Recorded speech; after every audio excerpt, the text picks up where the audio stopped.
nag-umpisa na talaga yung discussion namin ni attorney. Kasi palagi natin naririnig itong, Your Honor, I'm invoking my right against self-incrimination.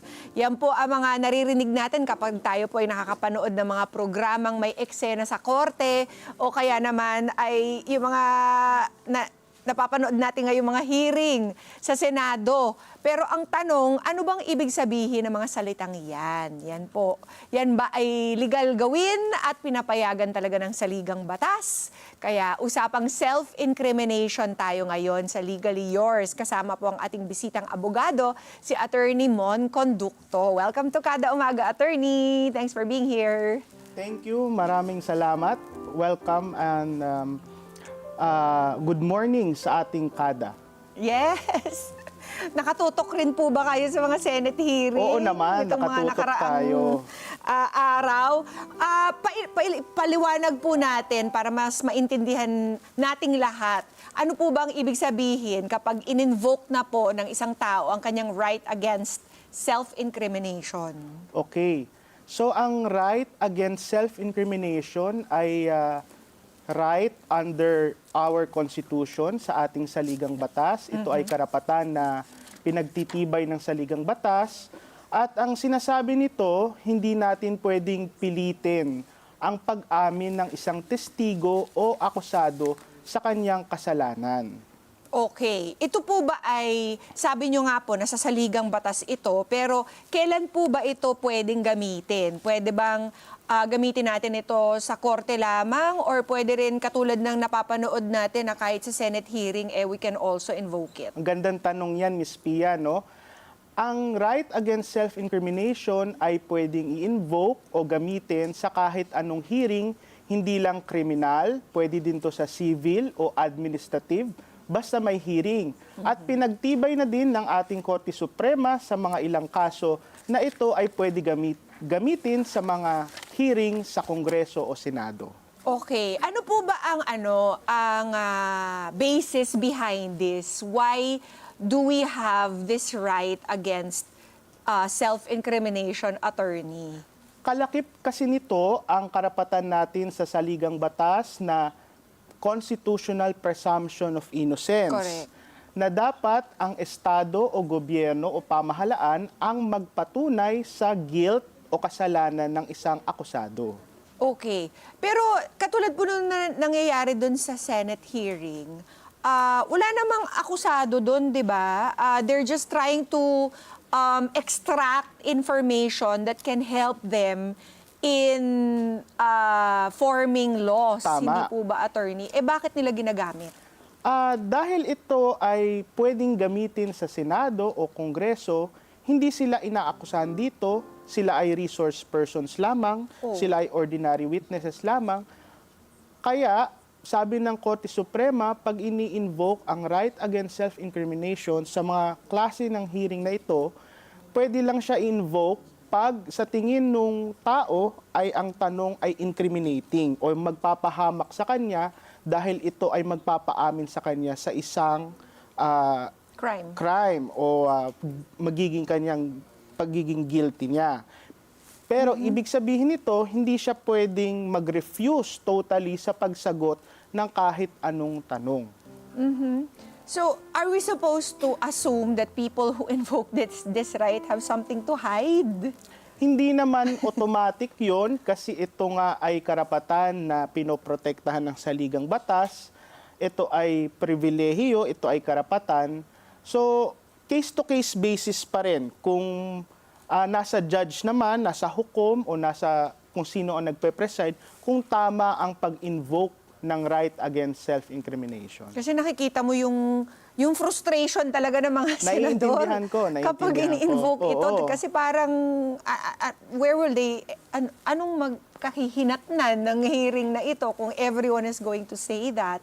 Ano po ba yung, can we give them examples of yung mga klase ng tanong na pwede nating gamitan ng right against self-incrimination? Ang pinaka-basic na tanong dyan is, halimbawa, kayo ay kinasuhan ng theft or robbery, syempre, yung abogado ng kabilang partido, hindi pwedeng tanungin yung akusado kung ninakaw ba niya talaga ang isang bagay. Yun ay incriminating question.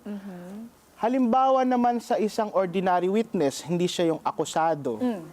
Hindi mo pwedeng paaminin yung testigo ng isang krimen na posible niyang ginawa pero walang relasyon doon sa hearing na yon. Halimbawa, sa isang cyber libel case, may tumistigo in support of the accused at pinapalabas mo na sinungaling tong testigong ito at ito ay nag-falsify ng isang dokumento, hindi mo pwedeng tanungin kung nag-falsify ba siya ng isang dokumento. Kasi pwedeng incriminatory ito. Baka siya na yung sumunod. Baka siya na ang sumunod. Tama. Attorney, ano ba ang difference ng right against self-incrimination sa right to remain silent? Magandang tanong ulit. Halos pareho sila, pero ang pagkakaiba nila, mas malawak ang proteksyon ng right to remain silent. Kasi ang right to remain silent, applicable na siya simula na dakpin ka at imbestigahan ka ng ating mga law enforcement elements. Samantala, ang right against self-incrimination, pwedeng gamitin lang siya kung may hearing na. Okay, I see. Pero sa pag-apply nito, parehong pwedeng tumahimik ang isang akusado, di ba? Yeah. The action is non-action. Yes, correct. Pero kailan naman po kailan naman hindi pwedeng i-invoke ito, attorney? Siyempre, hindi pwedeng i-invoke ang right against self-incrimination kung ang ebidensya na involved ay non-testimonial or physical evidence. Okay. Halimbawa, ikaw ay inutusan ng korte na magpa-DNA testing, blood testing, fingerprint. Hindi ito testimonial evidence. Correct. Ibig sabihin nito, hindi to covered ng right against self-incrimination. Ayun. So that's another way kung paano natin mapapasagot ang isang taong nag-invoke ng right na ito. Humanap ka ng ebidensya against them na Tama. material evidence. Tama. Hindi lamang testimonial evidence. Tama, Miss Pia. Oh, okay. So, an individual can invoke this right. Ano bang,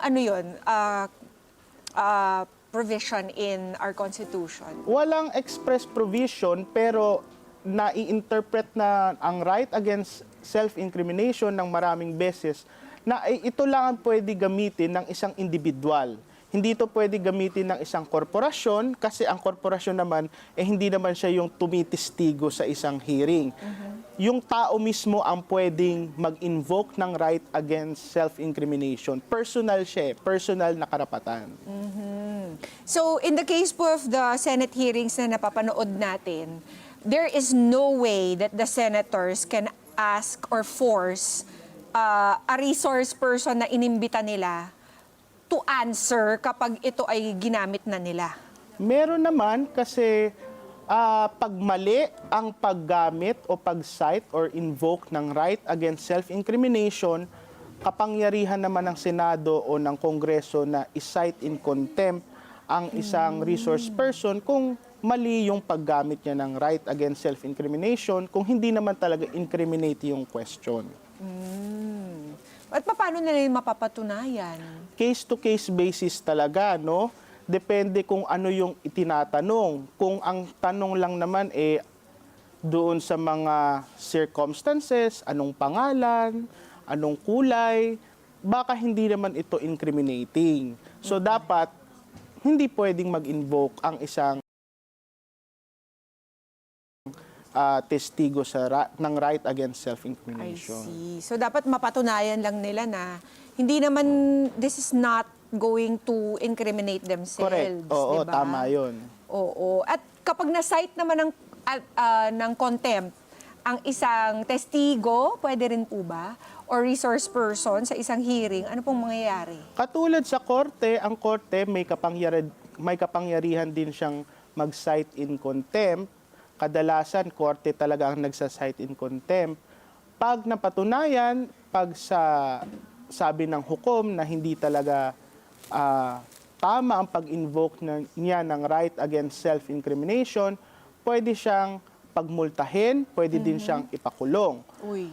Pwede naman din, maaari din na kung ang kanyang pag-cite ng right against self-incrimination, panggulo lang doon sa hearing sa korte, maaari ding pumasok ito sa obstruction of justice na isang krimen.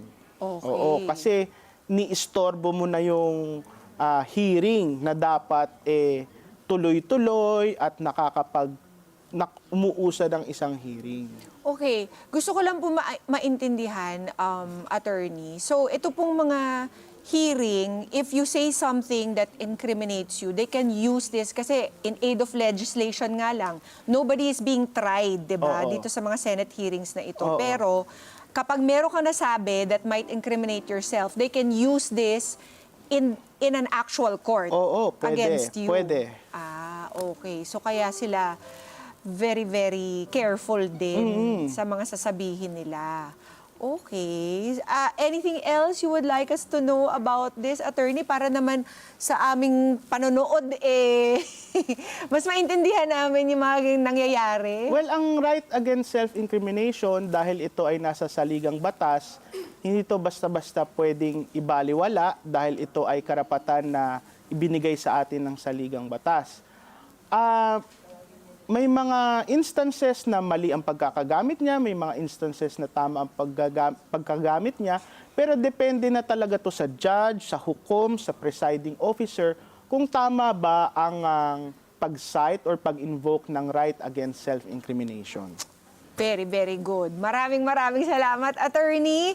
At para po sa ating mga kada who want more legal assistance, please give your contacts. Pwede nyo kaming lapitan at tawagan sa aming cellphone number 0917-724-3406 at pwede nyong bisitahin ang aming Facebook page, Conducto Law Office, ang Instagram page namin na Conducto Law, o ang aming opisina sa 88 Madrigal Building, ML Quezon Street, Antipolo City. Wow. Ano po ba ang specialization ninyo? Litigation, Wow. sakto nga na right against self-incrimination kasi itinuturo ko din ito sa law school. Nice. Ako isang professor ka din rin. sa law school. Thank you very much, attorney. Thank you, Miss Pia. It's a Thank you, pleasure to Kada. talk about this with you.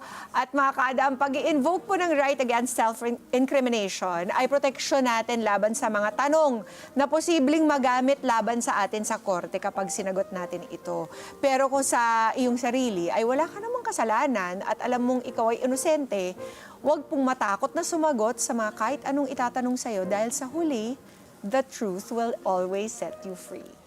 Let's get together. Sunday 25. Sunday 25.